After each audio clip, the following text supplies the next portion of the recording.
Weird. I stopped in the store for a quick can of Raid and maybe some panty liners, but that red mesh is so hypnotizing. I think I'll go for a blast of citrus. I think some guys just marry a lot because they just love that new wife smell.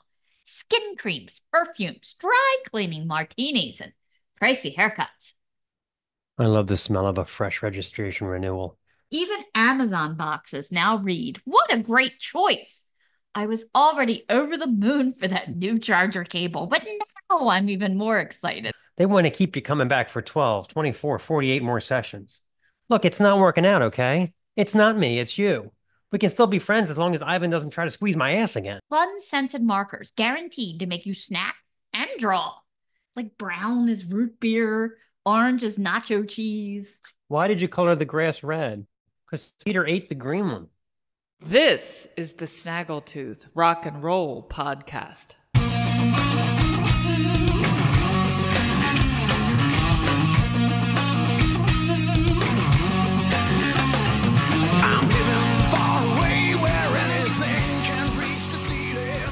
Start off with some not so good news. Spotify has eliminated music plus talk. So unfortunately, what you'll hear from here on out is just clips of songs. We can play like up to 30 seconds of a song, but we can't play whole songs, and it sucks. But I do encourage you to go over to the artist page and listen to the entire song Mhm. after the show. That way they still get credits for the clicks, which is why we did it to begin with. Yeah, it makes no sense why they got rid of it. Maybe it'll be back in some other format, but for now, this is what we're stuck with. So anyway, but Also, yeah, another shocking news. yeah, one, Carla Harvey leaving Butcher Baby. I don't know how I feel. I think yeah, I'm in Carla Harvey's camp. yeah. I don't know. Let's see what happens. I was shocked. One of our favorite bands. Yeah. Hmm. So, have you ever hurt yourself and you go to your doctor and he talks you into a round of physical therapy? To me, unless you're fully relearning how to walk or how to hold a soup ladle, I don't get it. And the reason I don't get it is because I've actually been there. I had some back pain in my 30s and I got pulled into a seemingly never-ending bout with physical therapy. You know, the first thing they have you do is pedal a stationary bike for like 10 minutes. Apparently, strengthening your calf muscles is the key to walking upright. They took me back to one of the tables then for the massage. Which is like a roulette wheel because you never know who you're going to get. And it's maddening. Would it be the Ivan the bodybuilder in his I Survive Barbell Hell t-shirt, brutally squeezing and karate chopping you into further agony? Or would it be Wilma the Wimpy, who you barely even can feel touching you? Is she even doing anything back there? No. The only thing I look forward to was the electric stimulation part, where basically they strap on some electrodes and plug you into the wall socket. Yep. Once I got my mandible to unlock, it wasn't too bad. Beyond the singed eyebrow scent lingering in the And air. there's always that, Plus, the therapists there are like the girlfriend that won't let you break up. They want to keep you coming back for 12, 24, 48 more sessions. Look, it's not working out, okay? It's not me, it's you. We can still be friends as long as Ivan doesn't try to squeeze my ass again. My favorite is when they basically make you do yoga poses and they act like they invented downward facing dog as a therapy move. Oh, I know this pose. Nope, this is a therapy move designed by medical doctors. Um, okay. I'm pretty sure this move has been around since the dawn of civilization, but yeah, let's go with that. It was invented by Dr. Buddha. Before we go any further, let me just talk about our sponsor this week, okay? This is a seltzer created by a poor bastard that's in a cult, married to 19 women, gets laid off, and then he's got to hear 19 people asking, "Did you get a job? Did you get a job?" So he started the Furloughed Bigamist Seltzer Company. All proceeds go to keeping him from killing someone. Hmm. You were talking about new car smell. Yeah, there's this phenomenon about consumers just loving that new car smell.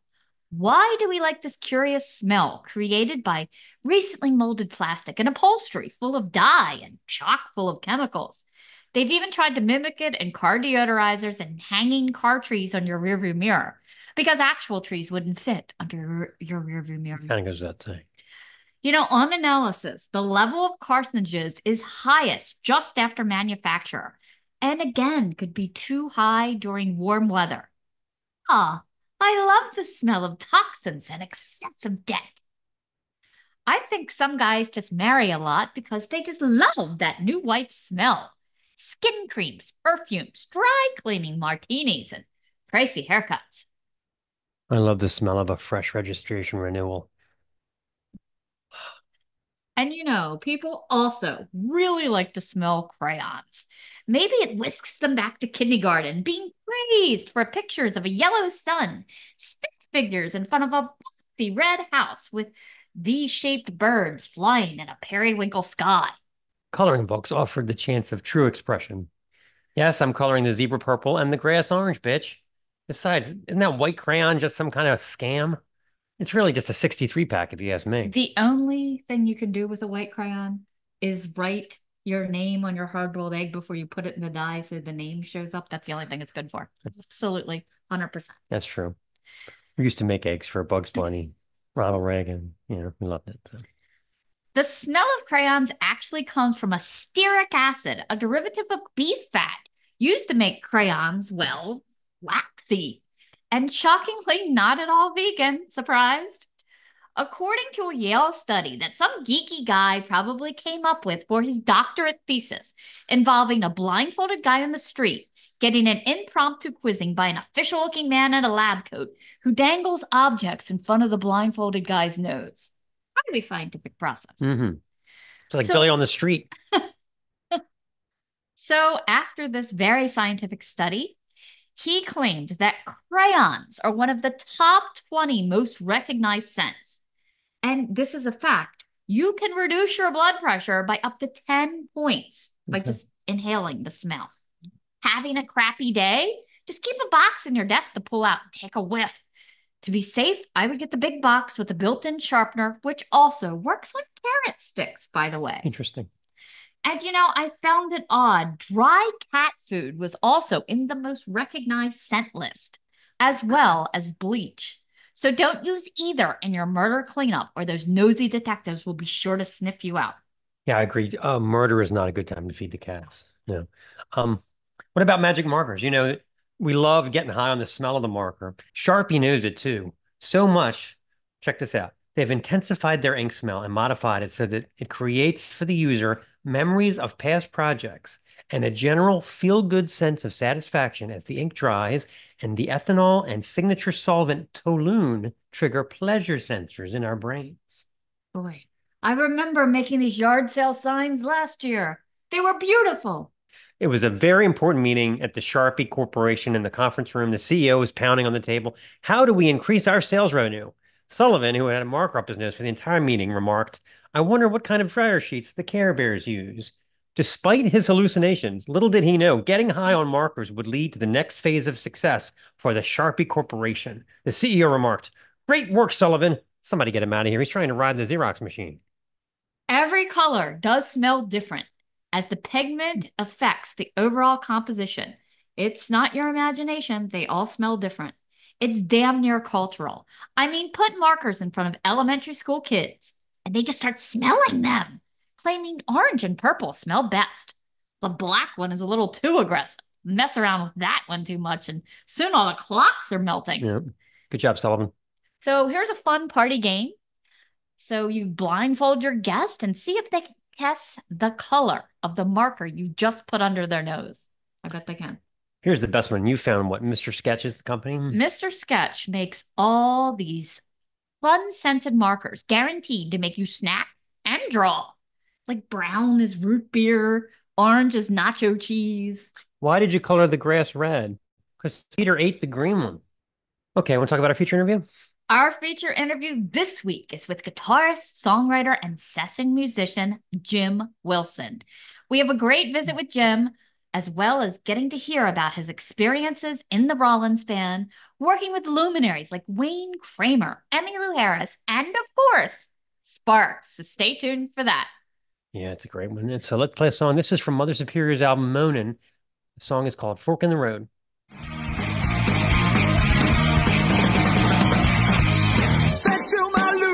think I'd never feel too lucky. There's lots of strangers on the dark side of town. And if you're seeing ghosts but never get a picture, it's a fact the camera's never gonna let you down. The truth is a truth, and a lie is just a lie. Walk in the road, which way to go? Okay, let's talk about Patreon. The site is patreon.com/Snaggletooth Podcasts, and for $6.66 a month, you get a mind-numbing amount of Mark and Stace. We have many recent reviews that we've done put up there, as well as you'll find things that maybe we don't like as much up there. We just uploaded sort of a how do these hold up thing. Rocket from the Crypt, Circa Now, and Dio's Dream Evil records. We go into detail on those. How do they sound now? Where do they rank? That sort of thing. So constantly putting up good content, new content, stuff they can't get anywhere else. Not just our big dumb faces. Actually, interesting thing. So for less than a cup of coffee, you can help the show. There's a lot of expenses. You keep us going. We are going to hopefully go to a bunch of shows, one of which I'm on the wait list for. And you get live stream from them on Instagram as well. I usually will put up reminders when I'm going to, so that if you would like to see a concert or get a taste of a band, they're always up there. Vanishing Kids is coming up. Yeah. So we'll be live streaming. Sunday. This Sunday, we'll be live streaming the Vanishing Kids show. So stay tuned for that. So what I was thinking? Since the invention of the cell phone, it seems like spam callers and spam texters are like the busiest people on the planet. I get calls from potential spam and his brother Spam Risk every day. Crypto mining without a shovel, Zappum pest control, the investment aardvark, hack attack information services, easy peasy trucking, and my favorite super anal maids, which I'm hoping is a cleaning service, but could be something entirely different. The ones that text instead of calling, they're even weirder. Lots of real estate deals to be had, apparently. There's a t-shirt place that I buy stuff from, and whenever I buy a shirt, I get this creepy text that says, "Yeah, good call. That design is you." Not necessary, crackhead. You know, I've been trying to get a hold of you because of your swamp property in Tallahassee. Please call me urgently, as the market is moist and hot. Okay. Also, for Hank's underwriting services. Call me immediately. Your loan is on hold. Get a hold of us today. We have bags of cash waiting to be tossed on your porch. No background check. We just need your checking routing number and all of your bank pins. Put them in there. Not shady at all. Yeah. No. Even Amazon boxes now read, "What a great choice." I was already over the moon for that new charger cable, but now I'm even more excited. They love my choices. So dumb. You ever go to check your text message and you accidentally fat finger some video game you would never play? And then I break out in a sweat. I can't get it to close. I'm like, how do you close down Super Mario Buys a Toupee? And this was something came up with packaging tricks. Yeah. Yeah, the supermarkets actually do employ science to get you to spend more money. It's always guys in white lab coats. Yeah. Someone in the fruit stand figured out a way to entice us to buy fruit. It's no coincidence that oranges are sold in red bags, the same way lemons are in green. The colored bags make the fruit appear brighter and more desirable. Feeling manipulated yet? Most of the vitamin C is not in the orange, but in the peel. So for all those cold cures, we were eating the wrong part of the orange. Weird. I stopped in the store for a quick can of Raid and maybe some panty liners, but that red mesh is so hypnotizing. I think I'll go for a blast of citrus. Grocery stores use tricks to make us spend more money. Notice the produce aisle is always first. This makes us feel less guilty with romaine in a cart when we get to the chip aisle. And we go crazy. It's all about balance. Yep. If you got vegetables, you can get fruit and ice cream and chips. Yep. So they know we don't have time to think about what the signs are saying. Think about it. They're everywhere. Does it say on sale or for sale or sale or off sale? Roll back, roll forward, roll sideways. Yeah. Often we perceive that it's a discount. when it's really just a lot of arrows, smoke, a rope trick, and some silly self-talkers that honestly mean jack shit. And this is the other trick they use. Think about it. They put the essentials all around the perimeter, like produce, meat's always at the back, dairy's at the far wall. So you have to get tempted by walking past end caps of red, white, and blue cupcake mix, barrels of cheese puffs, and a beach ball. Hmm. Plus the impulse buy at checkout. A candy bar, a National Enquirer, and an eyeglass repair kit are suddenly very tempting. And when you avoid the candy aisle completely, because you can get a bag for nearly what you'd pay for a single there, plus the toys your kid can scream for an hour, have a meltdown that makes Hulk Hogan seem calm. Let's play on this song. This is Mother Superior with the title track from their album 13 Violets.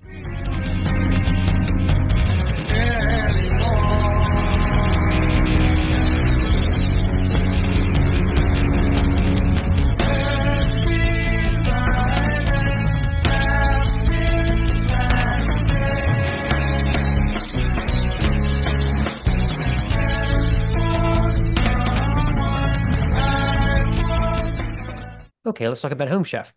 Home Chef is our sponsor this week.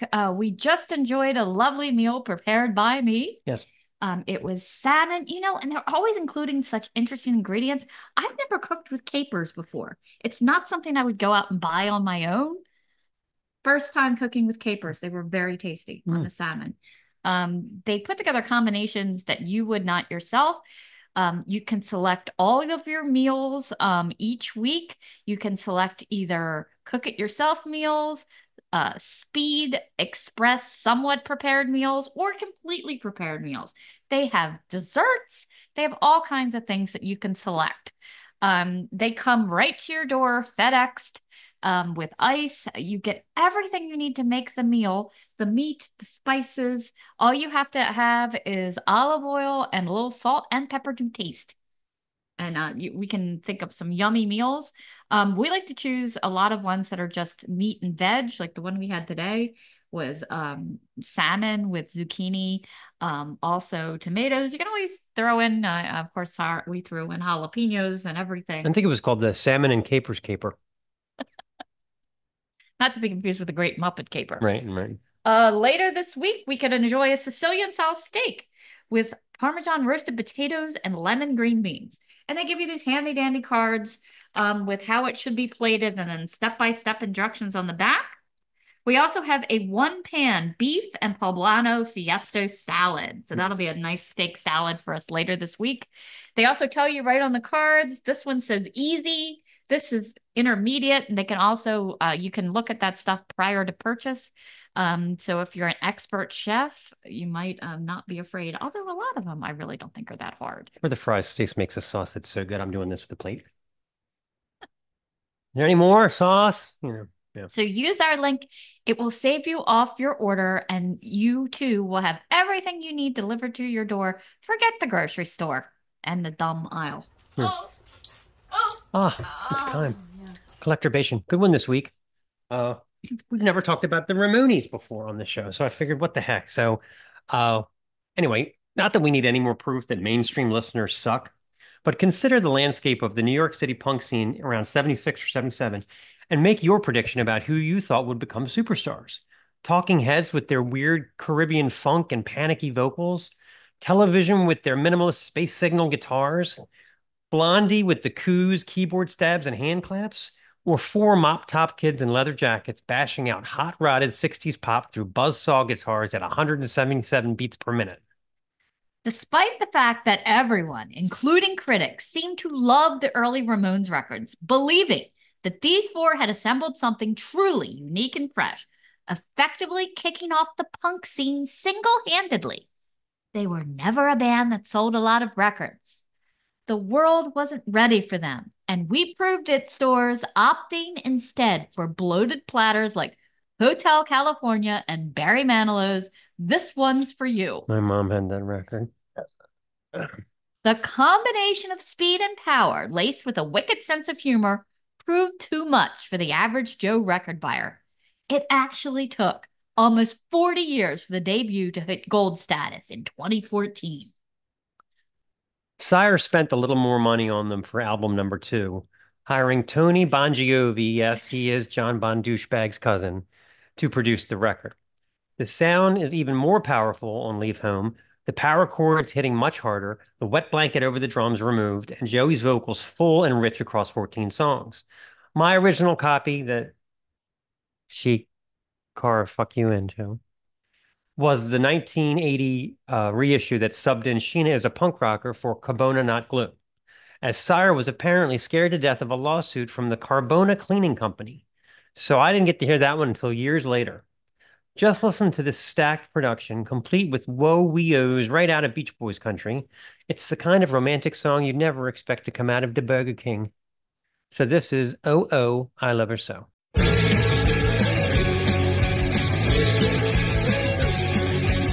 Okay, continuing on with Leave Home. I want to say it was 88, like summer of 88. That was the year I got Ramones fever. Spun the first 3 records, which were actually really easy to find. I just never got over it. Like, who's getting rid of their Ramones records? Anyway, my buddy that worked at the restaurant with me had a VHS of Rock and Roll High School, and he let me borrow it, and we watched it a dozen times. I mean, the Ramones had effectively that movie made about them, and it still didn't turn them into household names. I don't get it, but it's still great, such a great movie. I mean, remember the part of the movie when Tommy puts the "Kick Me" sign on the teacher's back? Where are you going? Going to Mr. McGree's class. Oh, well, I'm happy to see that some students still are interested. Or that meeting in Eagle Bauer's office. Fake IDs are down 50%, sir. Ever since Togar took office, the whole school's in turmoil. Well, look at this. Fake IDs down 50%. Test answers down 60%. Hysterical, right? Now, no disrespect to the other Ramones records, but Leave Home has always been my favorite. Tempos are way faster and more aggressive in cuts like Susie's a Headbanger, Swallow My Pride, and their amazing cover of Joe Jones's surf classic, California Sun, which we're going to play for you in a minute. We'll play a clip from it. It's like, Do You Want to Dance Part 2? And of course, I Don't Want to Be a Pinhead No More. I Just Met a Nurse that I could go for. Forget Van Morrison, forget Bill Shakespeare. I remember sitting in my bedroom and listening to this entire album, learning to play every song in a single afternoon. The only ones that took a little time were the jangly ones like What's Your Game? Apparently, the Gabba Gabba Hey thing came from some horror movie called The Freaks from 1932. This is great. Get this. The film's tagline was, "Can a full-grown woman really love a midget?" Can't make this shit up, man. No. Turns out everybody made it except the Ramones, with both Blondie and Talking Heads blowing up the pop charts, and television was a huge hit in the UK. Anyway, screw the mainstream record sales. Let's hear some more 1, 2, 3, 4. When I'm going out west down on the coast, where the California girls are really the best. And I walk, I never walk, I see, I never see, and I shoot, I never shoot, and I fly, I never fly. Wherever out there having fun, in the warm California sun. Okay, want to introduce the interview? This is our interview with Jim. Mark and he, as you will find out, go back quite a ways, back to the webzine. I started listening after we talked to a lot of his more recent solo stuff. It is also fantastic. Yep. Yeah, he has a good guy, Jim. Great stories. So let's get into it. Hey, right before we start, about 10 minutes ago, I was listening to that Ad Libidub. Remember that? Oh, yeah. Rare. Yeah, you gave me that when I came to visit. The Ray Pettibone artwork, and it's kind of like isn't there like a comedy thing on there? I didn't get to it, but there's some on there you guys making fun of Kiss or something? Yeah. We used to do all kinds of stuff like that. I worked at an independent record store in Hollywood at that time, before we really got freed of our day jobs after Henry. Yeah. And I just saw all the, indie music that was coming out and all the local bands that were putting out 7 inches and different CD singles and stuff. And I just thought, well, we can do that too. We wanted to be on Sony, but, we had a lot to say and a lot of music coming out of us. So we did some of those. Well, actually, Ad Libidub is actually later, right? That's Matt Techu, I think. Yeah, I thought that was like 04 or something like that, I thought. Yeah. You're right. I get mixed up now. I haven't No, heard that that's for a long okay. time. I recorded that myself on reel Yeah, to reel it's 4 track. mostly instrumental, I think. Yeah, Yeah, yeah. this show was kind of born out of his web zine because his ex-wife had made him shut it down and he kept talking about it and talking about it. And I was like, for Christ's sake, we could do a podcast. There Yeah, you go. exactly. Yeah. And it's kind of the way of the world right now. I mean, I watch so many podcasts and, mostly YouTube just because I like watching people's faces too. And so I don't listen as much, but all my friends do. And I know how popular it is. So it's kind Yeah, of a lot of cool. It's people get almost their like the new radio. I used to yeah, love, listening to the radio when I was a kid, but I mean, we don't even have I mean, you can go to an internet station or whatever for your phone, but scrolling through a dial, kind of miss those days.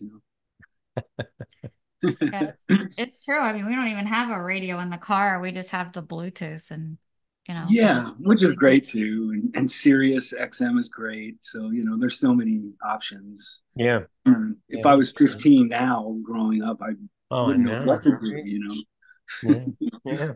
Yeah, what we just found out the other night, we were talking to this guy, Danny, and he was he has a band, Gentleman Rogues, Hmm. and he was telling me he actually made a little bit of money from being, on these radio platforms. Satellite radio. Yeah, Yeah, satellite radio, which I didn't realize. Yeah, for yeah, sure. yeah. His song getting played on satellite radio was way more money than he would have gotten streaming, That which makes is sense. interesting. Yeah.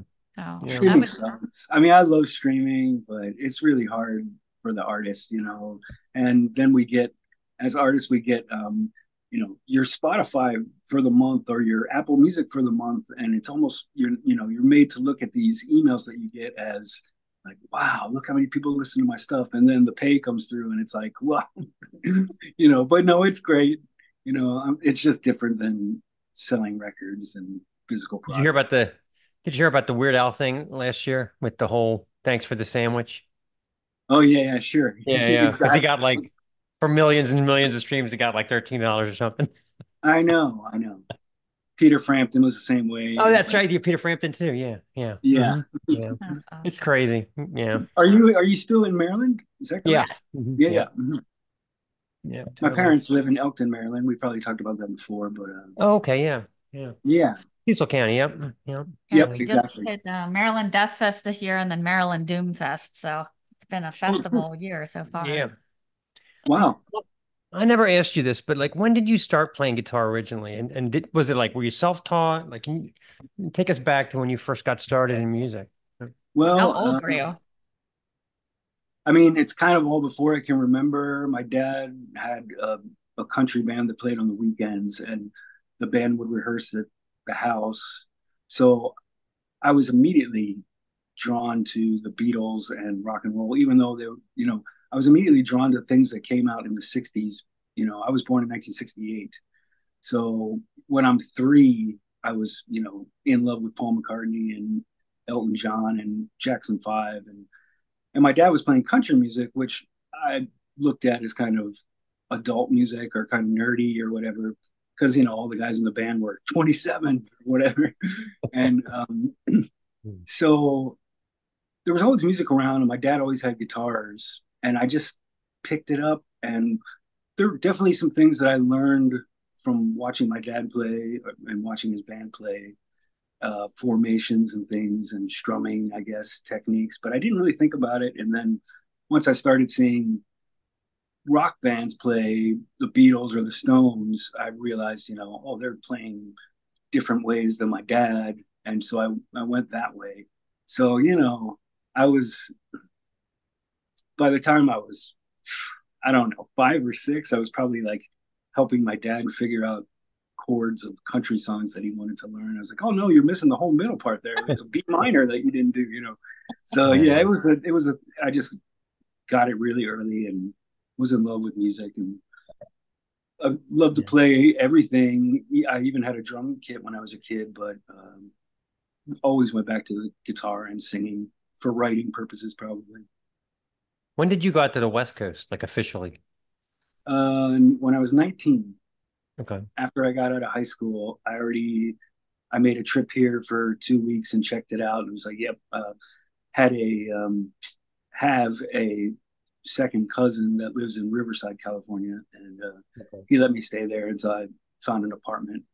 And I don't know, it was another one of those things where I just felt like I wanted to go where the action was and where all my favorite musicians lived and where the music was based out of. And at the time, California was just it was like what I saw on TV, be it Chips or American Bandstand or whatever, and to come out here and realize that the weather is like this every day, sunny and hot every day. So, and the Beach Boys and all that kind of stuff. So, Yeah. Still here. No. Were you scared when you just moved Well, to another coast and didn't know have a job or what you were gonna do? Or I would have said no then, but now thinking about it now, I'm just like, yeah, what was I thinking? I remember I bought a van from a schoolmate who knew that I was moving, and his dad had a Dodge van that he sold me for $200, and we had to replace the motor among other things. So I played in a top 40 band. My dad's friend played guitar in a top 40 wedding band, and the guitar player couldn't make the summer gig. So I played those shows and had enough money to get the van going. And then I came here with $1,000 in my pocket, knowing that I had a couch to sleep on or whatever. But as soon as I got here, I had to find something to make money. And Yeah.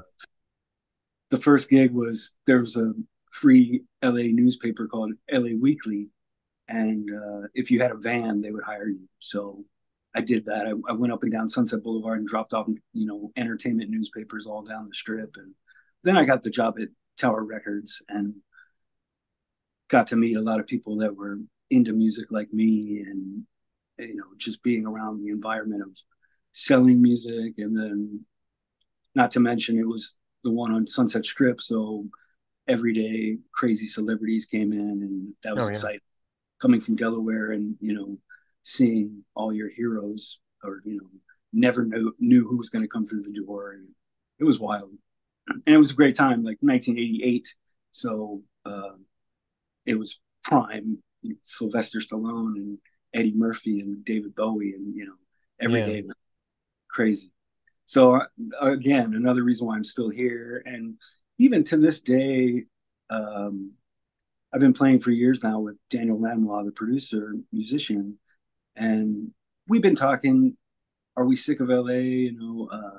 Should we go to Memphis or Nashville or somewhere and just see what happens? And then we realize all the opportunities that are here and the things that happen because we're in LA. So it still happens. I never know where I'm going to be or what's going to be on the agenda next. And if you're not available, then you're overlooked, So, it's crazy as any other place, but I still like it. Well, how soon, like when you moved out to the West Coast, were you already like writing songs at that point, or did that come later? No, for sure. My grandfather died when I was 15 or something, I think. And then when I turned 18, I found out that he gave all of us grandkids $1,000 each or something like that. So I bought that reel-to-reel tape recorder, the 4-track, and that was my idea to write songs and try to go that route. I've been playing in bands in high school and stuff, but that wasn't even that exciting to me. I thought if I could get to LA and pass around some songs, because I liked all different kinds of music. So my songwriting was, not just one thing, which maybe it still isn't. Maybe that's good or bad, but I was already coming up with songs. Funny story I might have told before, but it's funny. I reunited a friendship with a kid that I went to grade school with, and I'm talking pre-teen, and we would hang out after school. And he said that one day I said, "Hey, do you want to write a song?" And he was like, "What? What is this guy talking about?" So it was the Beatles, Beatle Damage again, John Lennon, Paul McCartney. Just that's it wasn't a direct thing like, hey, I want to be like the Beatles, but just those creations of writing the best songs that you can. Yeah. Do you have a And I, way of starting? Like, do you start with like the well, music or lyrics? Do you write stuff down or just record things? everything, yeah, all those. And at first I thought you meant for starting writing songs because when I first started writing songs, I'm sure there's hundreds of terrible songs, but yeah, it just keeps going, and you find different ways. And I love voice memo on my phone, but I still have a notebook. Every time I fill up a notebook, I can't wait to get another notebook because I like writing lines down that 2 days later I cross out, but it helps me put a story together and put it together like that. And the more songs you write, the more you have to find subjects to write about, or you can't just keep writing the same things, or you don't want to repeat a line that you said before, So, and then more recently,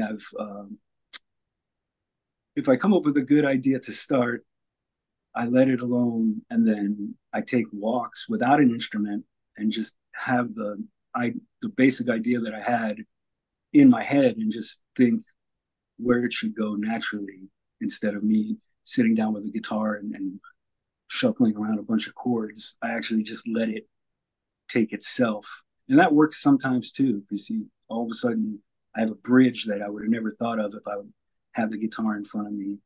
And then my last solo stuff, I was house sitting in Silver Lake at this big house there, and he has pianos, and I wrote a bunch of stuff on piano, which was really fun too, because that's kind of I can play some keyboards, but I'm not a player. But when nobody's home and I have a piano in front of me, then I can Yeah. find some weird combinations. Yeah. Again, different than the guitar because you have so many choices and you have 10 fingers instead of 5 or 4 on the guitar neck to play with. So it's all different kinds of stuff. There's always a couple songs brewing. I've been recording for the past couple of years with Phil Jones, this great drummer and producer, and he wants to do a couple new songs. So I've got 2 that I just keep every day. I kind of look at it and go, nah, not yet. They're coming. So I'm patient with the songs now too, and because I think a song is good a year from now, even if you don't find the way to finish it yet. So if it's good, it's going to come back and it's right. Say, hey, what happened to that one melody that I had that I never used, or that happens a lot too. And again, you always want to make sure you're not stealing a Billy Joel melody, or it's something that you already wrote before. Like, hey, that's pretty good. Oh wait, that's an old Mother Superior, whatever. Yeah. But Speaking they of also which, call that style, I guess. speaking of which, how did you come together with the guys to form Mother Superior? Like, how did all that happen? Well, Marcus and I grew up in Delaware, and he came out to LA at the same time as me, and again with the idea of like doing something in music. And Jason, the drummer, I met him when I started working at Tower Records. He started working there right after me. I think he worked at Tower in Sacramento, moved to LA, transferred to the LA store, and he had a Kiss belt buckle on his jacket. Like, he took it off the belt and put it on his jacket. So we started talking about Kiss because at that time I had rediscovered Kiss. I think there was a greatest hits record that came out then, and they were playing it in the store. And I just thought, oh yeah, these guys were good, Yeah. And so we got together to jam Kiss songs the very first time. We rented out a little rehearsal place and just played the first Kiss album, then went into Hotter Than Hell and Dressed to Kill as much as we could. And of course, at some point it turned into, hey, I got a song, not that night, but after we got together a few times, we started playing some original stuff. And then we sounded like a band, and friends would come by the rehearsals. We had 3 different rhythm guitar players before we decided to become a trio. All 3 guys worked at record stores with us, and we just could never find the right guy that would, was as committed as we were, and that was, that would show up to rehearsals. And Right. so same thing happened there. We just every time the fourth guy didn't show up, the three of us would still jam. And then working in a record store, you also get to explore back catalog of things that you couldn't afford when you were a kid. I like Fleetwood Mac, but I couldn't buy every Fleetwood Mac record when I was 13, So you pick your favorite bands. So when you work at a record store, you have, free reign over listening to all that stuff. And because of Jason, also the drummer, we were into Free and Jimi Hendrix and Humble Pie. Again, like all my musical tastes, I'm always like a decade behind. I'm always trying to catch up, I guess. But that's what kind of started us on the less pop songwriter type stuff, and putting a heavy rock band together. And once again, Kiss was a big influence on that. But without a second guitarist, we realized, we could turn it up and be like Cream, something like that. Yeah. So Trios, yeah. And all of a sudden we had gigs, and people were digging it, and every time we thought nothing was happening, something would, another step or whatever. Did that for a long time. Yeah. And then you were part of the Rollins band. What are your kind of best and worst memories from that period? He kind of did the Fleetwood Mac to you guys. He kind of, like he did with, True. He kind of said, you know what, you can just I'll absorb you into my band. Yeah, it was amazing. And I don't really have any worst memories because it was always really fun and first class. I guess worst would be just he didn't want our band to break up, so we were doing both. And that was a little bit hard just because we were getting paid nicely by Henry, and then when we weren't with Henry, it was every man for himself kind of thing. So there was always should we be devoting more time to this or more time to this, and don't forget about this, So conflicts, I think, were the only thing, but personally and like pride and everything, it was, really a great time. And I worked with so many people that I'm still friends with because of Henry. And and I guess the only other worst thing is after it was all done a few years ago, he did a podcast and talked about when we made the first record for DreamWorks. He didn't tell us this at the time, but he revealed it in this interview that DreamWorks hated the album and are like, it's a rock and roll record. What are we going to do with this? And was Henry it nice? Was that the record? No, Get Some Go Again. Get Some Go Again. Okay, gotcha. Yeah. They were like so not into it, and he never told us that, which is kind of cool because that would have changed the way that we were on the road. He was protecting you guys. Yeah. And he also stood up for it, and he was like, "We're doing this. That's how it is." So, in some ways, that's pretty great too. I wish that record was on vinyl. That's something that I regret because it was in that time where CDs were so popular and only certain things were coming out on vinyl at the time. That live disc you put out, the only way to know for sure with him. I always wondered. I love that. I love that record, and I always wondered, was he pretty loose with you guys in interpreting the old stuff? Did he kind of just let you go? Because it sounds like he does on that record. Because some of the arrangements are changed and stuff. It's very bluesy. It's very you guys. Yeah, and I think it's very cool. But it seems like he probably was pretty loose.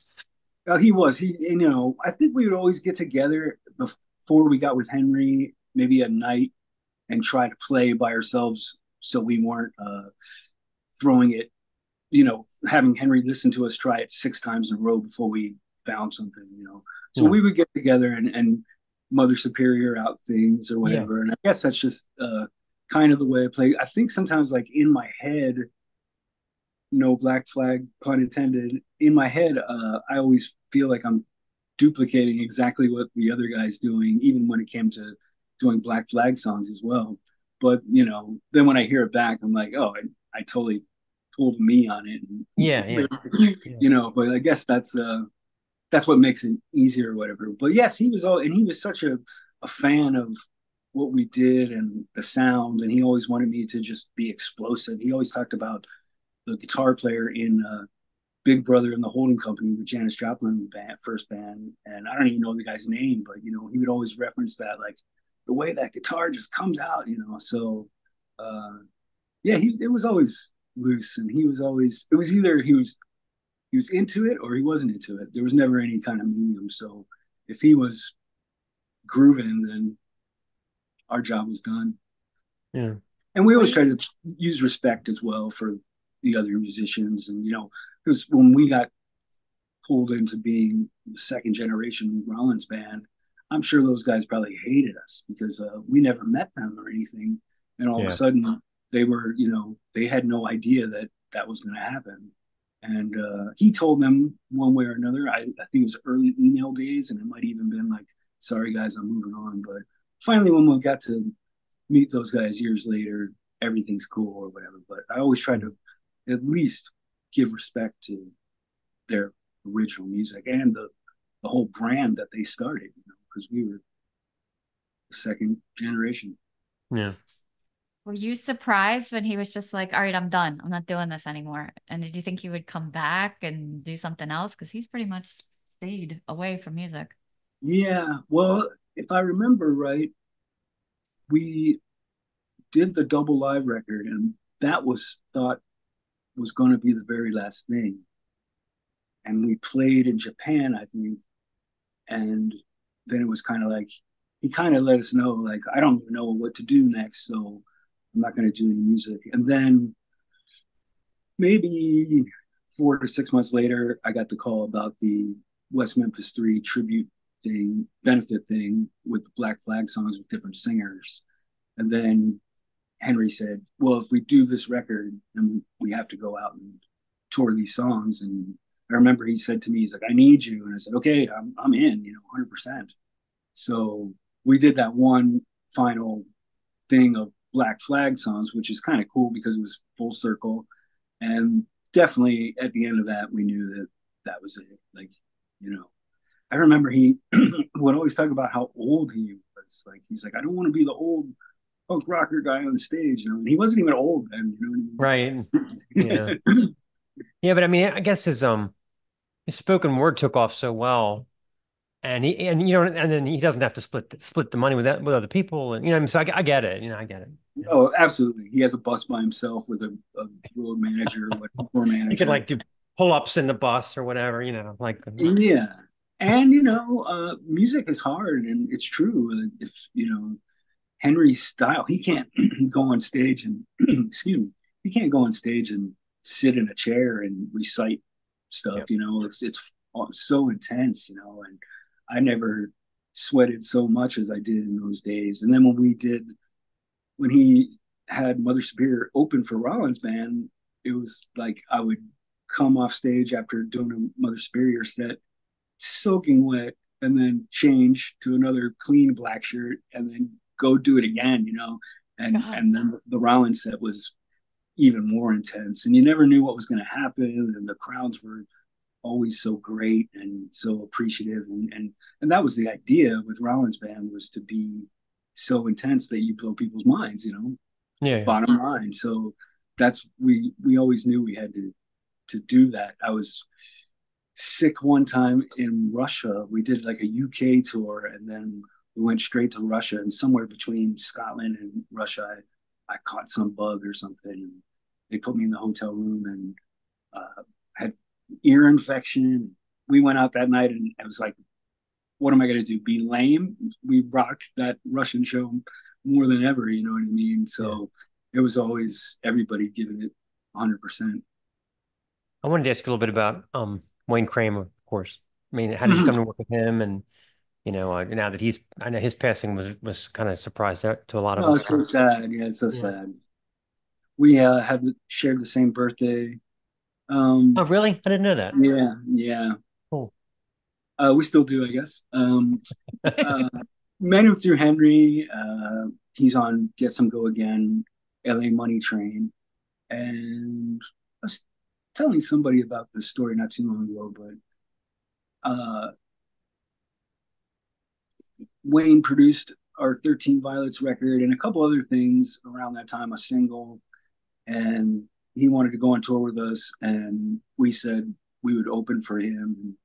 Then he wanted the band to be, he's like, well, since we're going out, do you guys want to just play in my band? And for whatever reason, Marcus and Jason said no. I think it was too close to the Rollins thing, and they didn't want to have another watered down version of whatever anybody would expect or whatever. But then I said, well, cool, I'll play in Wayne's band. So we did that tour, and I got to do double duty and really get to know him and drive around New York City and Detroit. We went to Detroit with Wayne Kramer driving, and he was, pointing out street corners and giving us all this information. And we met, Rob Tyner's daughter after one of the shows. Really cool stuff like that. And Wayne was great in the studio. He took Mother Superior to another place. We were so used to going into a room and turning our amps on and putting microphones in front of them. And, Wayne was doing different psychedelic sounds and taking each song as a different production idea. Like some of the songs on that record are one from another are completely different, and he liked our soulful side. So there were, I sing in falsetto on that album for the first time. And before that, it was like, oh, I can't, Lemmy would never sing falsetto, you know what I mean? But then it kind of opened up that door for us to, and then he put out our Sin record on his record label, Muscle Tone. So that was cool too. Yeah, because some of your albums, Sin and Moanin', they're not on Spotify. Is that record company related or? No, I'm aware of this, and I'm actually in charge of all that stuff. And it was brought to my attention, and I think it was just Mother Superior got really lucky because there was a fan that was in the early days of iTunes, and he immediately got us a nice digital distribution deal, The Orchard. And I think that it was just they were missed in the time, or at the time that those records were posted through The Orchard. Some of those records, Monin was on a French label, and we might have still been under that label at the time. And it's just me, but I noticed that those two missing records are on Apple Music and not Spotify. Okay. So I just kind of left it at that, but I guess I should resubmit them for the Spotify thing, because it's just funny. It's a whole different way of looking at it these days. Yeah, I hope that made sense. You were always a huge vinyl person, and I remember when I came out there to see you guys, I remember we were listening to Bee Gees, pre-disco Bee Gees. Remember that? Yeah, nice. And then you gave me the tour of the Sunset Strip because I had never been, and you were doing the same thing Wayne Kramer did for you. You were showing me this was recorded there. Remember that? Yeah, that was of course. Great. And we met at Amoeba Records, and I bought Sparks Indiscreet, and you said that's Henry's favorite Sparks record. Yeah. I remember the first time you ever heard that. Yeah. But anyway, cool. my question is, how come none of the Mother Superior stuff ever came out on vinyl? Well, yeah, I guess at the time it was just, it was the kind of dead period for vinyl. And I'm surprised a few of them didn't, especially when we had little label deals. Like a lot of times, the first couple records we did ourselves and put out ourselves. We had good distribution through Tower Records because we had all those connections. But by the time that we signed with Triple X in 1999, I think, and they just never put that on vinyl. And same thing with the French labels too. There's one compilation that came out in France on vinyl, but it was just that time period of, it really was like somebody would have a closet full of those records if they would have pressed them up at that time. Yeah, like 98 to 05. Even a lot of big releases never came out on vinyl because it was just true. Yeah. Some of them are just coming out for the first time on vinyl now. Yeah. And it's never too late for Mother Superior as well. So if anybody's watching this and has any connections, That's right. Got to get that back out there. Reissue. We should do a reissue. Yeah, it would be really cool. And it's even changed so much because my last couple solo records have been on vinyl. And back in the day, I think it was at least a 500 copy minimum, which not only costs a lot more, but then you got to store all that stuff. But these days, you can get 100 and 200 copies of vinyl, like small pressings, no problem, which is kind of cool. Yeah, that's cool. So it sounds like you're a workhorse from like doing double duty with Mother Superior and then Rollins. But how was that crazy Sparks 21-day spectacular? Were you like falling over by the end? Well, again, I was a Sparks fan. I joined the fan club when I was 15 in Delaware, and I was just a fanatic. So when I did get to meet those guys through the producer Tony Visconti, who worked on a couple Mother Superior things, the first thing that happened was they were looking for a lead guitar player that could play their 1974 album in its entirety, which was their "Come On to My House" was one of their biggest records. And Morrissey from the Smiths, he wanted them to do the whole album in London at this Meltdown festival he was putting together. So Russell told me about that in an email after we met each other, and I said, "Hey, if you need any help, let me know." And I went to his house in Beverly Hills and played along with the record. He's like, "Wow, you do know the record?" And I said, "Oh man," I said, "I used to, Sparks is what I was playing along with in my bedroom, growing up. And I always loved the weirdness and the weird guitar and everything. And there were so many different guitar players with them through the years, so that was the other thing too. But when the idea for they had a 21st new album, and then they were going to do their 20 albums, and then the 21st album on the final night, he called me and he just said, we can't think of anybody else that could do this, So they were looking at me when we were rehearsing. Does that happen 2 times, or is that an A minor or B flat? And it's like, wait, you guys wrote these songs, Wow. So I was, I had to do some work, and the fortunate thing was I knew how to play all the songs in my head. Like I knew the songs in my head.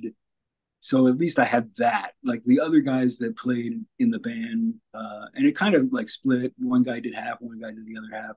The drummer played most of the shows. Me and the Mail Brothers are the only ones that did all 21 nights. And it was crazy. It was so much fun though. And then you had just the legion of fans that came out for the shows. A few people saw all 21, and then, some people would come and go, but you would just meet all these different people every night, and Sparks fanatics. And especially when you had a good night, that was, you did a good job. But, same thing, you go to bed, we would wake up, I would rehearse a little bit, drink coffee, and just like look at my notes.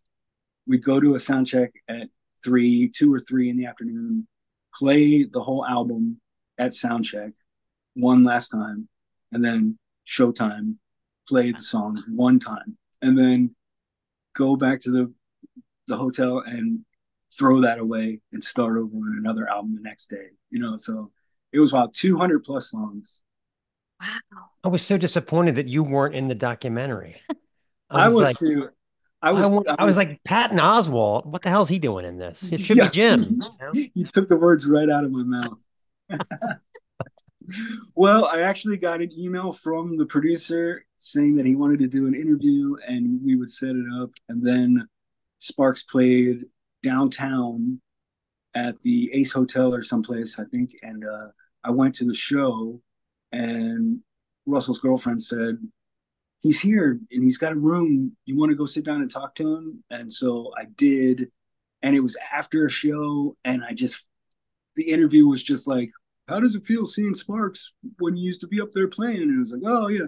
So I felt like there's no real connection. So when I left that night, I thought, that's not making the documentary. But there's a couple clips. If you look for my gold Les Paul guitar, it pops up like maybe 4 or 5 times. And Okay. real quick clip. I'll look for it now. I'll go back and look Yeah. There's one right at the beginning. In the first like 2 minutes, there's a quick clip, and you see my guitar. And if you pause it, Now I want to say weren't you on the sessions for Hello Young Lovers? yes, Yeah. There's that a was the lot of first time. guitar on that record. Was that mainly because of you? I mean, compared to the ones before and after, there's a lot of guitar. Oh yeah, well that was Dean Menta as well. But yeah, when I first started playing with Sparks, it was Dean Menta who played with Faith No More, and it was Okay. me and him together, and that was really great when we had both of us playing because he's a great player too. And then not during the 21 nights, but I did a whole bunch of Sparks shows with Josh Klinghoffer, who was in the Chili Peppers, and now he's playing with Pearl Jam, and he's a great guitar player too. But we played dueling guitars for a while, and that was fun. But then he was playing with Gnarls Barkley when the 21 Nights came up, so he didn't play with us then. But I always liked Sparks were always great when they had two guitar players, like the mid 70s and sometimes in the 80s as well. Yeah. But I love those guys, And Steve Nister, who did most of the drums on those 21 shows, he's still playing with them now. And he's the longest running Sparks member ever. Wow. And I just got, too many other things started happening, and I couldn't, schedule wise, it just stopped working out. But I did get an email from Russell not too long ago saying he missed my guitar playing. So hopefully down the line soon we'll do some more stuff. Was there a point was there a point where you kind of looked at where Mother Superior was and you looked at all the session work you're getting and you kind of just made the decision to just focus on that? Did that kind of happen? Kind of. It gets deep, but yeah, I started, Daniel Lanois, who I've been playing with for 20 years, he wanted to cut his band down to a trio, and I started playing bass for him. And that led to me doing a tour with Emmylou Harris, and Mother Superior was still playing together. And it was just getting harder to keep that going because we did 10 records or 9 records or whatever. And you're trying to be the same band and not do anything too different. So it was a little stifling like that, and talk about, me trying to keep doing different styles and things. When you're in a band, everybody has their go-to place, and it starts to kind of start repeating a little bit. So I would come back from those tours with Daniel and Emmylou, and I had a choice basically to, go pay for another Mother Superior session and make another record that, would be kind of the same thing, or maybe make my own, do something on my own, and not even thinking about ending the band or anything, but I guess it kind of led to that. Just the more, and it's not anything bad. It was just the more freedom that I had, the more it was like, I don't really want to go back, And Jason, the original drummer, quit the band. He had a family, 2 kids, and it was too hard for him. And we had a second drummer, Matt, who was great, but again, the reason that I started playing in the band was because my friendship with Jason, and we would, like I said, the Kiss connection and all that kind of like, Right. let's, and then by the time Matt came in, there was a little bit of like, I'm responsible to take care of these guys. And, when are we going back to Spain? Because we had a following there, and which is amazing, but we can only do that like once a year. And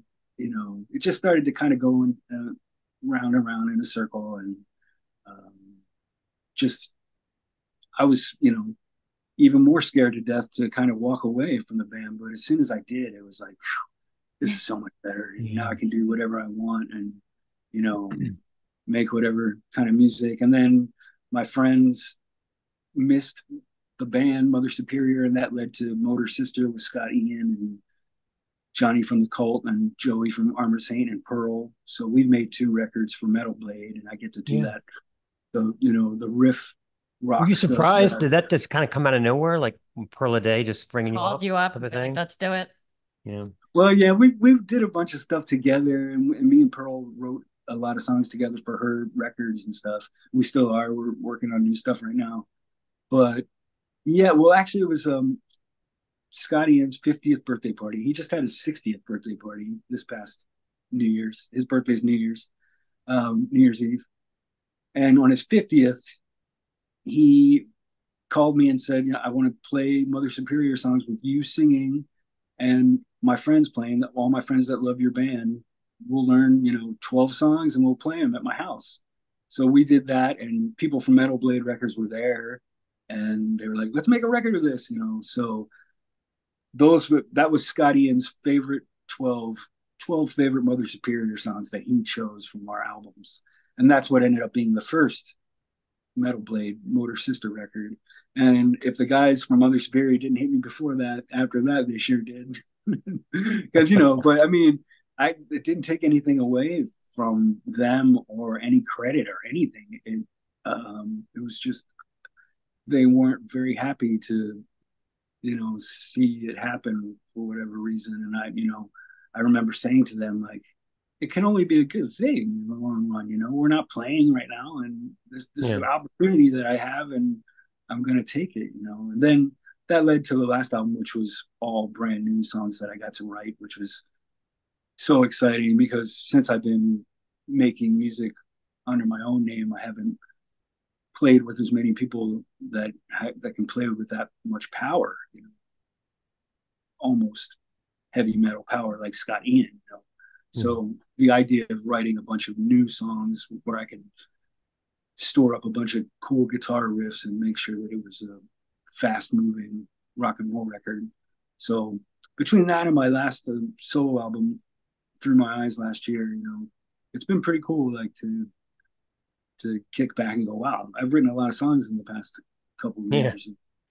Yeah. We were your biggest fans, and God, I want to say like around that 13 Violets record. I mean, thank you. that was when the darkness hit big, and Queen had Paul Rogers singing, so they had more of a bluesy edge. I was like, this is it. Mother Superior's taking off. This is the time. And the album was so good. I was just, I don't know. You don't know the music industry. You just never know what's going to happen. Yeah, you don't. Yeah, it's true. I have a couple, funny memories of that record just because we always kind of had that feeling that you just described, like every time, like when we joined with Rollins, it was like, oh my God, this is it. Well, now we're gonna, and then something else happened. It's like, oh, maybe this is it or whatever. But 13 Violets was released internationally, and it connected us to Daniel Lanois, who came to see Rollins band. He was still working with U2, producing U2 at the time, and he came to see Rollins band. He loved us, and 13 Violets came out in France, and it was in the European Rolling Stone magazine, not the American. They reviewed it in the European version, and they gave it a great review. Said we sound like Led Zeppelin with a full erection, and nice. I like that. So I have a feeling that Plant had a full erection most of the time. Yeah, for sure. That's what happens when you get on those festival stages. That's right. But Daniel was interviewed in that same European Rolling Stone magazine and was sent the issue like the day before we went to his house for the first time. So, there it was in print. He was like, did you guys see this? And we didn't even know about it, and things like that. And then going to my hometown record store that I grew up going to with my brother, and they had 13 Violets in stock at that record store in Delaware, just being like, that's so cool. Wow. Yeah. And again, Wayne Kramer, after Wayne passed, me being in charge of our digital discography and everything, I get all the paperwork, and 13 Violets got a lot of response over the past couple of months, like a lot of new listeners, obviously because of the Wayne connection, but that was good to see. I wanted to ask you, wasn't Joey Vera part of the Motor Sister thing? Didn't he play bass or something? Okay. He does. Yes. He's another very busy man. And Joey was also, kind of runs Metal Blade, doesn't he? Kind of. His wife, yes. Okay, yeah. Yeah. She just Well, have you became ever heard? I just wanted to ask you so because it reminds me of you guys a little bit. I heard a podcast where Joey Vera was talking about when he was an Armored Saint and he signed yes. to Chrysalis, and Chrysalis told they wanted to go to Europe, and Chrysalis was like, no, no, no, you just stay in the U.S. No, no, no, just LA, New York, Texas, just, there's a big thing coming up in Oklahoma. And the band Yeah. was like, okay, I guess, we're on a major label. And they didn't get out to Europe until like the early 2000s or something. Wow. It's so hard to believe, You hear They're that? going right now. They're in Europe until August 18th. So they're Yeah, still just, living the dream. Still, they have a new yeah, yeah. record. I just thought But that was yeah, fascinating that they said, nah, nah, nah, Europe, Europe's not interested. I'm like, well, record Kerrang label said, is something else. I so, mean, when we had two records on that French label and they did really well, and then the guy in Paris, he was going more Americana, and we handed in Monin, another big rock record, and he said, "I love it, but I'm not doing any more rock records." So he handed us over to this other French label, and they put that out in Europe. And this guy was, at some point we're on the road, and he said, "I'm not going to put out your next album unless I own part of your publishing." Oh, And I said, "Well, wow. that's not." He said, "Well, that's not going to happen." And he said, "Well, then you owe me a record, and I'm putting it out, and I won't promote it or whatever." It's like, "Oh, great, yeah, let's make a record that means nothing to you, and you're not going to do anything with." And so we kind of walked away, and of course we get all these crazy emails from the guy or whatever, saying you owe me a record or whatever.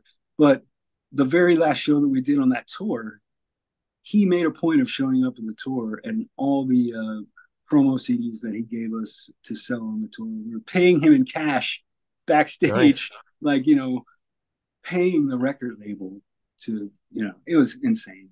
Yeah. Some record label guys are just doing it for the wrong reason. Yep. Yeah. Interesting. Yeah. Well, should we play our game? Yep. Yep. Yep. All right, we play a game on the show. It's 5 random questions with Stace. That's me. Okay, So I yes. have 100 questions in front of me.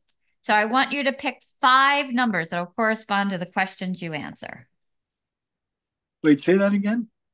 I have 100 questions in front of me, Yes. numbered 1 through 100. So I want you to Okay. pick 5 numbers, and those will be the 5 questions that you'll answer. Okay. Let's go 5, 25, 27. It's my lucky number. Hopefully. 56 and 68. Right. Number 5. Have you ever tripped and fallen in front of a crowd? Yes. In Spain. In Spain once. And it wasn't a trip as it was really bad dancing. Like it was a solo or something. And Okay. I just got into it and did try to do some move, and I slipped, and it was super embarrassing, but nobody cared. But yeah, and that's, it's a major thing. Like I am always aware when I'm on stage, like find your footing and, don't do anything stupid. To this day, it's always kind of like nice to do a sound check because you get to check out the stage first and you know what you're doing. I won't mention any names, but just this past year, I was on tour with a musician, and we finished the set, and then we were going to go out and take a bow, and there was in front of the stage there were like two big steps, like one big step down and then one to the crowd or whatever. And he said, "Let's go out to the front." So we went on this, over this big step, and I hopped down, and I thought, okay, when you go back, leap up, like, don't fall, that was already on my mind. And we took our bow, and I leaped up like a champion, and my friend fell. And he was like, Oh, "Oh, jeez. yeah." And, he got right back up, and he goes, "That was part of the show." But, I was already thinking that, like, I saw that coming, kind of. Yeah. All right, we're up to 25. Do you consider yourself an introvert or an extrovert? Introvert, for sure. I mean, I like entertaining, and I like the fact that, I can come up with some songs and make people think they sound pretty good or whatever. But if I had my choice, I would just play records at home all day and search YouTube for rare Beatles videos. Listen to pre-disco Bee Gees, right? Yeah. And pre-disco Bee Gees, always, always. I just saw a clip where it was 1970 Bee Gees, and it was Robin Gibb singing a lead vocal, and he's really into it. And some teenage girl, runs on stage and just attacks him or whatever. He kind of freaks out, like, he's like super afraid of. But yeah, well, that's never happened to me. So. Oh, I love that scene in the documentary when the girl attacks Ron Mayle. Not Oh, Russell, yeah. Ron. That's the best. Yeah, and it's the I girl know, from the yeah, Go-Go's, yeah, I think. yeah. Yeah, oh, it's great. Yeah. That is great. That is And great. she's like, yeah, that was me. Yeah, yeah, the interviewer. That's right. Yeah, yeah, yeah. Yeah, it's great. Yeah. All right, 27. Are you good at cooking or baking? Cooking, more so. But I dabble in things. But I only mostly cook for myself. Once in a while I cook for someone, but I wouldn't trust me, but I can get by. You have a specialty? I love Mexican food and eggs, different things. But yeah, I like, different kinds of tacos, from fish tacos to black beans to sometimes something more dangerous. Well, we Beef. love tacos, jalapenos. Yeah, yeah, yeah. Everything. 56. What is your favorite animal at the zoo? At the zoo. It's been a long time. I don't think I've been to the zoo since New Orleans Zoo in the 90s, like mid 90s. And I think we did mushrooms too. Okay. I like the dangerous animals as long as I'm far enough away, it's fascinating. But monkeys and things too are probably the coolest, just for the weird, almost human quality. I used to take my kids like every week to the Baltimore Zoo, and they have this big enclosure, and it's all apes. I've been to the Baltimore Zoo back in the And day. you know how they have that big glass, and you can just watch them. Yeah, Well, my yeah. kids are little, and this one right out the front is busy, doing what guys do. I didn't know they did that. Right. And my right. son's like, "What is he doing?" I'm like, "He's just itchy. Come on, let's go get ice cream." Hilarious. Well, yeah, I just thought there was an interview with John Bon Jovi talking about trying to hang out with Michael Jackson after some award show or something, and Michael had Bubbles with him, so Michael sent Bubbles to the Bon Jovi party in lieu of going himself, and I guess Bubbles was like drinking and flirting with the girls and hitting on John Bon Jovi's wife, and Oh my so That's great. they had to send him home. I always get pissed off when you go to the zoo. Like the tiger's not out, and you're like, Yeah. "Where's the tiger?" And, oh, he's not out. Well, does he know where we paid? I mean, I know. send his ass out here. I And I didn't don't pay to know, look at an empty it's cage. probably not much of a zoo thing, but I really enjoy from a distance again snakes. I'm fascinated just watching snakes as long as I don't have to be in contact. And Henry Right. was a snake collector, so we had our moments on the bus with him bringing poisonous snakes onto the bus that he would pick wow. up in other states, and he would put them in Tupperware things with rubber bands over them and put them in the bunks in the back. So we're sleeping in the bunks on the bus going, there's poisonous snakes in the back in Tupperware, but Oh, one that's little so thing. rock and roll. Yeah. Yeah, yeah, yeah. Yeah. Very Alice Cooper. Yeah, it definitely is. Yeah, yeah. Let's see. 68. What is the first record or CD that you bought with your own money? Well, again, almost impossible because every time I went to the store with my mom, from the time I remember being able to think, she would buy me 45s, and I would get to pick a 45 every time she went to the store. So it was Three Dog Night and Jackson 5 or any solo Beatles, maybe a Beatles reissue. But my mom sent me a birthday thing that she saved from when I was 5, and she got me the Beatles 62 to 66, the Red double album. So it's really hard because and my dad was always interested in records, being, a country singer, and he would always buy country records. And for whatever reason, he was smart enough to realize that he liked antiques and things already at that time. And he would go to garage sales and antique places, and he would always bring home stacks of 45s that, someone would sell off. And so I have those memories too of my dad coming home with like a stack of rock and roll 45s, Little Richard, Elvis Presley, Buddy Holly, things like that, and just being obsessed with those. And then every birthday and every Christmas, I would just say, get me records. So it's hard to know. I mean, I'm sure every dime or whatever I ever had, I was trying to find out a way to buy records. And then even going to department stores with my parents, like Sears or Kmart, and they would have like the little cutout section where records were $1.99, and I would flip through those and find a band that I heard of. Oh, the Beach Boys, I've heard of them. But I didn't even care. I would listen to anything.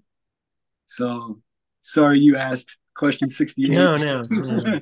but yeah, and then of course, as I got, by the time I was 10, I was collecting records. And my dad there was a guy that worked with my dad at the Chrysler plant, and he was a country music record collector. And he kind of introduced me to the whole world of original copies, and don't buy a record if it's got scratches on it. And, this one's worth this much more money than this one, that kind of stuff. Make sure you put your records in plastic sleeves. So I kind of blame him for that,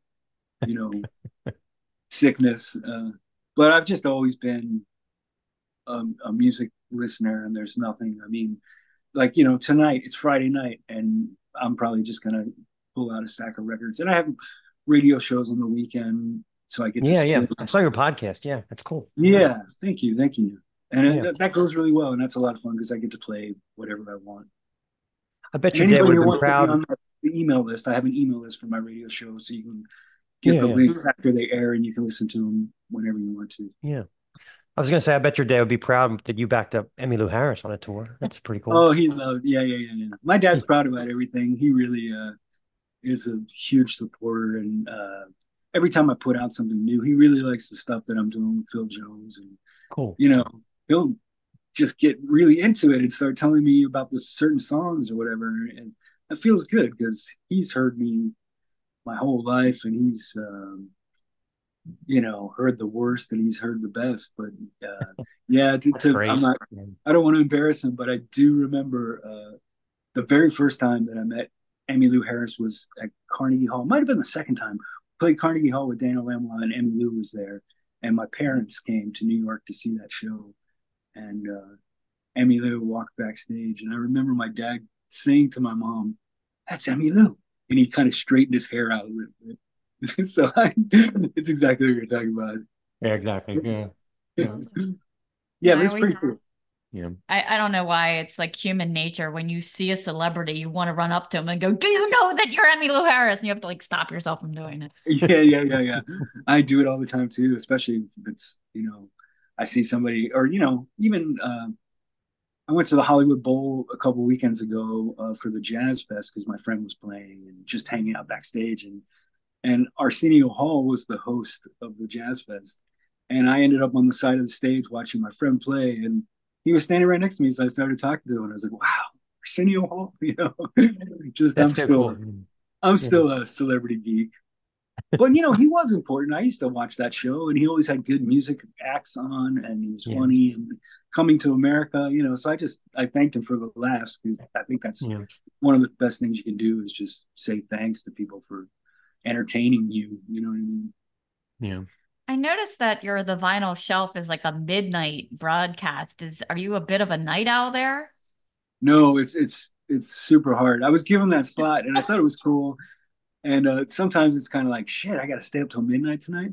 But and then if I'm on tour, sometimes I'll pre-record the show, and I'll send them in if I'm going to be on the road, and I'll be on the East Coast, and I know it's coming on at 3, and it's like, well, I can't listen to it. But that's why I started the email thing too, so people can check it out. there even was a time once when I did a pre-record and I stayed up and I turned it on and I swear I fell asleep in like 5 minutes. But when I'm home, it's cool because, you know, people on Facebook are listening and you get to chat a little bit about what they're hearing and things like that. So no, it's hard. And I probably could talk him into changing it around, but sometimes I just go, well, it's Saturday at midnight. It's kind of cool. Like when I was a kid and Saturday Night Live was coming on at 11:30, I had to make myself stay up, And Yeah. these days I can just drink coffee or a Red Bull or something. You know what I do sometimes? This is a funny story, but if it's like 8:30 and I know like, oh man, it's 3.5 more hours till my show, I'll put on Cops, the TV show, because the adrenaline like keeps me awake. It makes the time fly. It's just a waste of time. Yeah. That's great. Yeah. It also makes me what realize. you have in common with Dot Wiggins? Dot Wiggin of the Shags. We No. interviewed her a couple years ago. Yeah. No, what's that? You both are huge Herman Hermits fans. That's true. Oh, amazing. That's amazing. She had her dog in her lap. His name is Herman. Yeah. Oh, that's incredible. That's great trivia. Yeah, every musical influence question I asked her, she was like, probably Herman's Hermits. Like That's just amazing. like her band. Yeah. Well, here's a funny connection. Michael Jackson, there's like a deposition video or something where he's in court trying to talk about he didn't steal this song, and it comes around to his music collection, and the guy says, "What's in your music collection?" And Michael Jackson says, "What do you mean? Like, what do I listen to?" He's like, "Yeah, what do you listen to?" He goes, "I like Glenn Campbell. I like Herman's Hermits." Herman's Hermits is second on his list. And then, I'm friends with Peter Noon on Facebook. So I, sent him, this was a couple years ago when you couldn't just like send little clips. So I made a DVD of that and I sent it to him. And he was like, "That's so cool that Michael liked my band." So I actually got to pass that information on to Peter Noon. Now I got to tell him about the Shags. Yeah. Yeah. So what's coming up for you in terms of like projects and things? Well, I've written a whole new album for Pearl, which will be, under her name. This will be our third album that we've done together. And we're just starting to record those songs. There's a couple singles coming out first. I have a new single and a new video, which I thought was coming out today, but I didn't get it from the management yet. So I'm waiting for that. But I saw it. I think it'll be on Spotify. It'll be everywhere. Yeah, yeah. Do you still have all those 45s and stuff from when you were a boy that you asked for? Some, but I have an even better collection. Like after I worked at Tower Records, I worked at Aaron's Records, which was new and used, and people would trade in collections. So I'm in the middle of Hollywood, getting in the era of everybody dumping their vinyl for CDs. Oh yeah. But that was a great time for that. Yeah. I got some really great stuff in that time. Yeah. I replaced a lot of things, and going back to the very first story about how did I move to LA and all, and was I scared? Well, when 3 days in driving through Texas, there was a huge rainstorm, thunder, lightning rainstorm, and I had records all over the bottom floor of the van, and didn't realize that there were rust holes throughout the back of the van. So I lost a ton of my records before I even made it to California. And I remember it was either the next morning after parking at a hotel and going to sleep, and then opening the door and going, "Holy fuck, all my records are fucked." Like the covers were just like, stuck together and everything. And I remember taking a shower in that hotel and crying and going, "What the fuck am I doing?" I believe it. Yeah. I can relate. Yeah. I didn't know, I didn't know what was going to happen next. And I just lost my records, and it was too late to turn back. But, there was definitely a tear up moment of like, fuck, so live and learn, right? So, and, but in some ways too, that incident helped me realize that everything is replaceable. Anything that I lost in that little record flood, I have way better than I had when I was, 16 or whatever. So it's all good. One last It's all question part of it. Sure. I've always wanted to ask you is, well, what do you say when people say rock and roll is dead? What do you say? I always say they've been trying to kill it forever, so it's really nothing new. Um, and I also, my definition of rock and roll is always different because I just think things that's my cat. Hi, bud. He wants attention. You can come up and say hi. You know, I like all kinds of music, and some things I consider rock and roll. Most people probably don't consider rock and roll too, like Harmon's Hermits or something. So I don't know. I keep making rock and roll, and even when I try to do things that are a little different, or maybe a little more soulful, or a little more songwritery, uh, I still always go back to big rock and roll riffs. And when we did the last Motor Sister record, they asked me for a quote, and I said, we just want to make a kick-ass rock and roll record. You know what I mean? And that was all there was to it. So I still believe in it. And once in a while, there's some sounds that I hear that I think is a nice continuation. A lot of the new bands that get put into the category of rock and roll just seem to be a one-sided definition of rock and roll. And maybe it's because their songs aren't as great. Like,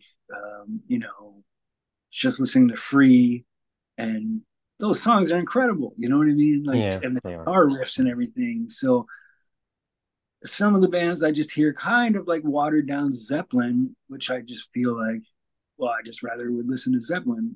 But it at the same time, I think that at least we have that, and at least that might inspire some kid that sees them and says, I want to pick up a guitar and add some monkeys to it. You know what I mean? Yeah. It's crazy. I mean, number one, the Rolling Stones are on tour right now, and they're in their Yeah. 80s, so that's pretty cool. I mean, And other bands that some bands just really know how to survive, like Def Leppard, or I love Def Leppard, and I love that they still play stadiums. You know what I mean? yeah. So that makes me feel good about rock and roll. And the guy from Rival Sons, Jay Buchanan, he's a great, Mhm. great, great singer. So there's some promising voices out there. I like the Yeah, Lemon Twigs, but I don't know if they're kind of rock and roll. I guess they're kind of rock and roll. yeah, I'm reading this biography of the guy from the band Stray, the English band Stray. Oh yeah, Um, yeah, and he's talking about like in 73, 74, when he was when all those great British bands were on the rise. He's like, oh, we all love the American bands so much more. Steely Dan, the Doobie Brothers, we thought America was way better. And it's so funny because we would never think of that. right. That's funny. We think it's Well, all the that's like UK, you know. Steve Jones from the Sex Pistols. He always says, don't tell anybody. I love Boston. I love Journey. What? Oh, he's got such great quotes, Steve Jones. Yeah. Yeah. Oh, he's amazing. He's in the documentary. He is. Yeah, yeah. The other one that made me upset in the documentary was Beck. It was like, all the years I played with Sparks, I never saw Beck come around. Like, and then there he is, and nothing I know. against Beck. It was just kind of like, what does I Beck have guess to it's do with face this? recognition. Yeah, whatever. Yeah. Well, So, and Flea is in there too, and I didn't know that Flea was a fan, but Flea proved himself in his interview. Like the things he was saying was like, okay, he knows about yeah, Sparks. Like Beck's interview was a little more like, yeah, the brothers are kind of weird, and like it yeah. just seemed like. But One thing I'll be in the next documentary. I'm glad that those early records like the Half Nelson stuff. He had Yeah, that helium kind of he had that Munchkin voice. I'm glad he dropped that. Like the later yeah, records, he kind of got away from that because that's yeah. really hard sell to play that stuff for people like the early Sparks. You It know. is. It is. Yeah, I love it, and I I was love it, but the it's first yeah, time I it's heard it too. I have a funny story about that. When I first got into Sparks, like I said, I was 15, and I saw them on Saturday Night Live, and it was "Angst on My Pants" album, right. 1982, and I was 14, 1982, and they're weird. But then when I got Komodo My House, I found it used at a record store, and I was like, oh, this is the early Sparks record. I put on This Tiny Big Enough for Both of Us, and I decided to get my headphones out so my family couldn't hear it because I was kind of like, what the fuck is this? And I didn't want to hear my family go, what the fuck is this? You know what I mean? So I put Wow. headphones on because I just thought this is like weirder than Frank Zappa, you know. And Yeah. it still happens. I was just in Canada last month and with Daniel, and we were driving, and our tour manager, we always talk about music, and I was talking about Sparks, and Daniel's sound guy was like, "Oh, Sparks are amazing. The early stuff is great." And our friend Noel's like, "Well, let me hear it. Let me hear it." And I said, "It's one of the weirdest things you're ever going to hear." I played him This Tiny Big Up for the both of us. He was like, "This is fucking weird," but he loved it. But you know, it still is kind of like, "Wow, what is this?" You know? Yeah. Yeah. No, that's true. You have such great stories. I think we could have a board game instead of 6 degrees of Kevin Bacon. You know, we could have 6 degrees of Jim, Yep. and Thanks, you'd have to thank you. get them. I Have you mean, ever thought about writing a book about all your? it's happening. It's happening right now. Okay. I've actually written it, and there's a guy that lives 2 streets away from me that has a book publishing place. And pre-COVID, we talked about it. He even titled it "Occupation Rock and Roll." And so I wrote this whole book, and then sent it to Henry Rollins. He read it, and a couple other people read it, and now it's the time for. Just got together with the book guy again, and he's back publishing books again. And he's like, if we wait any longer, and this is going to be like Bob Dylan and the Basement Tapes, like this mythical thing. So my job right now is to read the whole book and kind of, you know, so I've started, I put a couple of chapters on the front of my computer, but as soon as I finish that, then it'll be ready to go. And there's That's a great. lot of, it's not my life story. It's kind of like what we just been doing. I just kind of tell different weird stories that have happened to me. Like I'm sure Mark probably remembers, like, had connections with Michael Jackson, like Yeah. when I worked at Tower. So all that whole Michael Jackson stories, and yeah. Anyway, it was great catching up with you. Thank you so Great much catching for up with taking the you too. Thanks, time. guys. That was fun. Yeah. We could talk for hours. Let's do it again. Falling on deaf ears.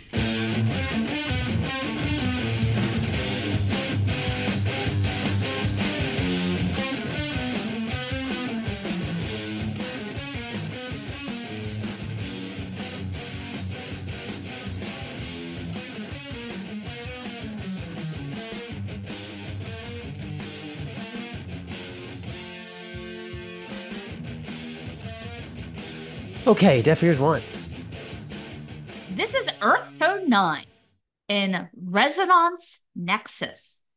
There are periodic phenomenons that occur a handful of times in the course of a lifetime that dazzle us all when they arise, like the transit of Venus, Halley's Comet, Sail Amsterdam, or an Earth Tone 9 album. The McRib. The very aptly named Resonance Nexus is the fifth full length for this 1998 quintet from Nottingham, England. A band that must win the award for the most times calling it quits and then resurfacing again years later. From the album title, it must be a nexus, the central link or connection that draws them back together with 3 original members still at the helm. The second word of the album title, resonance, also fits these 10 new tracks, meaning a sound that is deep, clear, and loud for a long period of time. Examples of resonance include the balance wheel in a mechanical watch, the quartz crystal in a quartz watch, and the shattering of a crystal wine glass when exposed to musical tone of the right pitch. All could be said to be true of this album, well, without the shattering wine, in its depth of sound and complexity. They achieved this balance in the layers of progressive metal, new metal, and other genres with super complex songwriting and more layers and all the spice of a 7-layer taco dip. The polyphony of animals kicks it off with drums popping out like well-timed fireworks by their new beast of a drummer, Jay Walsh. The distorted, reverberant riff of Joe Roberts and Owen Packard swirl out in stratified waves and later borrow the melodic descending tones of a death metal riff. The guitar drum breakdown takes turns hard panning in a tag team style. The vocals of Carl Middleton are a dry rasp for the verses, while the chorus has many rising voices in a smooth baritone. They were going to call that one the telephony of animals, and it was going to be a video of like cheetahs and leopards like leaving each other's voicemails. It's kind of like that. Anyway. Polyphony means that all their sounds kind of blend together in layers. Mr. Turtle, your voicemail box is full. You might want to take care of that. The Vision record has a similar formula and also features an untamed, crunch-tastic guitar solo and a rally call, sure to get your fists in the air. Under the Snake starts off with a super refined classical guitar spotlight, which returns layered in with echoey riffing in a plaintive but powerful duel-like style. The drum takeover precedes the soon rising chant over tolling guitar. Black Swan Roulette is another track that has a bit of a slower chug with chime-like guitars of Roberts, while Packard climbs out a winding melodic song. Walsh's drums are a meticulous tapping. The mood evoked is full of regret with a scoop of bitterness. Middleton admonishing us, turn up the darkness, turn up the silence, sit with discomfort, sit with yourself. There are so many great tracks here. It is a tie for my favorite one. Etiquette of Distortion offers the fastest, most feral percussion on this album. The rising guitar and synth tones build a thick atmosphere. Most vocals are unhinged growls with occasional melodic passages here and there. The other track tied for the lead is Oceanic Drift, with more hooks than the grappling gear of a mountain climber. From the cymbal crash intro, catchy chorus, the rolling drums, and spiraling riff that agitate in stacks against each other, while Neil Kingsbury's bass, thick as syrup, and adding just as much flavor. The effect is mesmerizing, like a dessert spinning in a case at a diner that you didn't know you wanted, and now you need to have it. I didn't know they had lemon meringue, hon. Fans of Ginger or Newer in Flames will be easily drawn in by Earthtone 9. Heavy, heady, full of ingenuity, and mounds of layers, this is music that you can headbang to, but also find solace in. I mean, who can't empathize with the figure slumped over, defeated, with a hole in their chest and a raven where their heart should be on the album cover? This has always been a band who does what they want musically, and I hope they will feel the need to do it again sooner than later and much before the next transit of Venus. So this song is Etiquette of Distortion.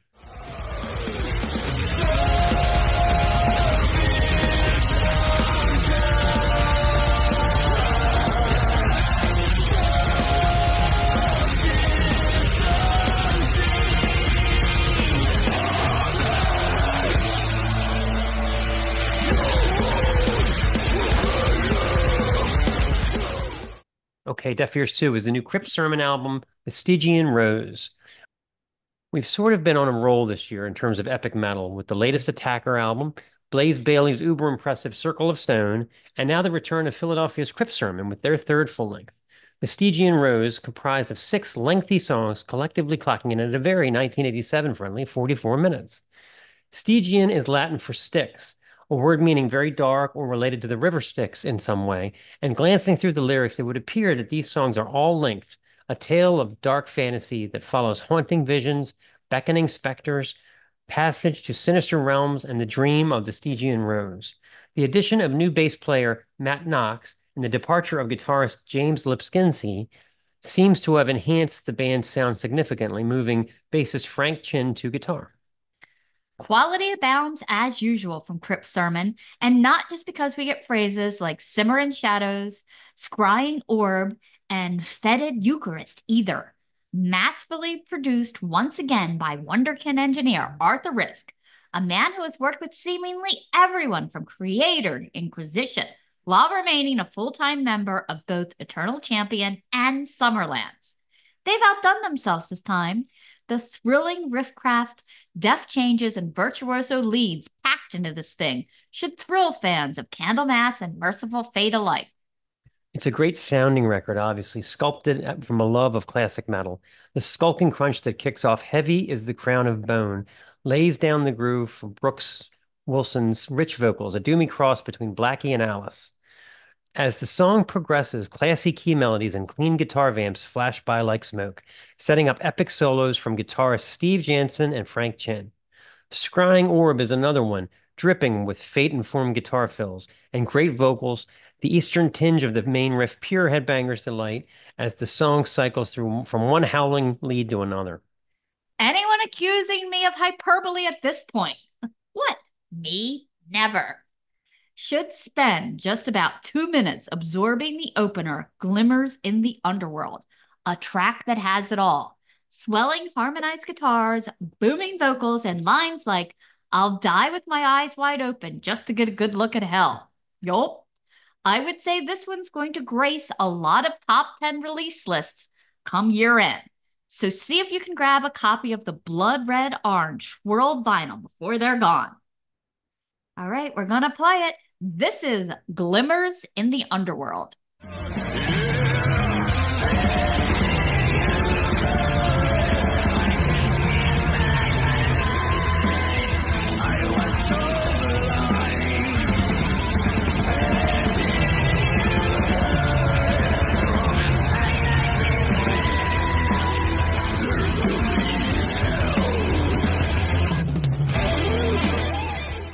Okay, Deaf Ears 3 is the new EP from Lysol, Down in the Streets. Some things in rock and roll just cannot be explained, it seems.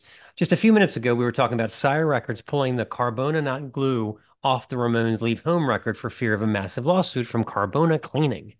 Then in the blink of an eye, we are discussing a saddle four-piece that blatantly names themselves and does not seem to give a fuck if Procter & Gamble sends an army of attorneys their way.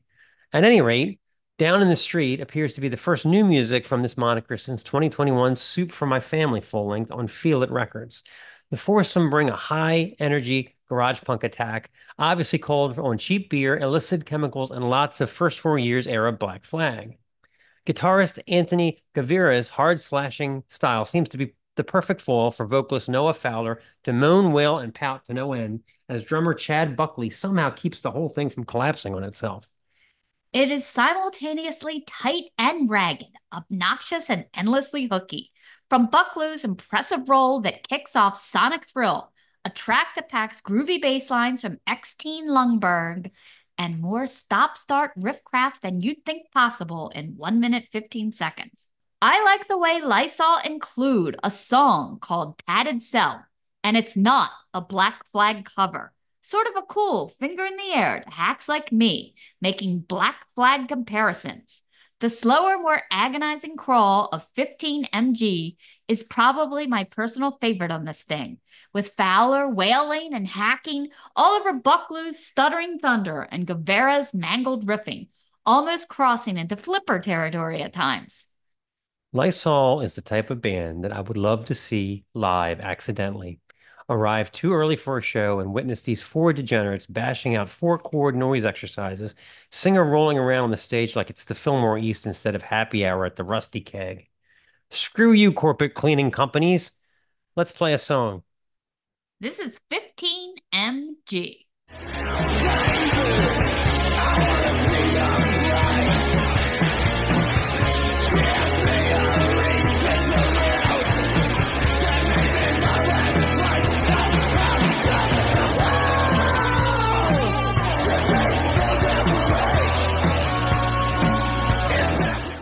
Okay, we got it done. Lots of talk about sniffing markers. Oh, yeah, we left off the part about the dittos. Oh, no. My point was there's a scene in Fast Times at Ridgemont High where the teacher passes out the dittos and all the kids pick up and sniff it. The millennials will have no idea why they're doing it. It's true, yeah. Talked about physical therapy and how you can't break up with them. Yeah, chiropractic is kind of the same way. The chiropractors want you to come back. Chiropractors are witch doctors. I mean, come on, man. You know. I think they just kind of snap, crackle, pop you into place, but then you get right back out of place, so you just need to come back. We need your help, people. Fake IDs are down 50%. I mean, what are you going to do? This has been the Snaggletooth Rock and Roll Podcast. Special thanks to Jim Wilson for appearing on the show. Snaggletooth theme courtesy of Jens Kemgren of the Firebombs. Deaf Ears theme by Tim Green of the Fucking Champs. Season 3 artwork courtesy of KC Angel. You can find him on Instagram at KC Angel Art. So in addition to Jim Wilson, please check out these Deaf Ears bands, Lysol, Crypt Sermon, and Earth Tone 9. All content 2024, the Snaggletooth Rock and Roll Podcast. Congratulations, and he kicked him in the Ding Ding Smith. Almonds. This is the Snaggletooth Rock and Roll Podcast.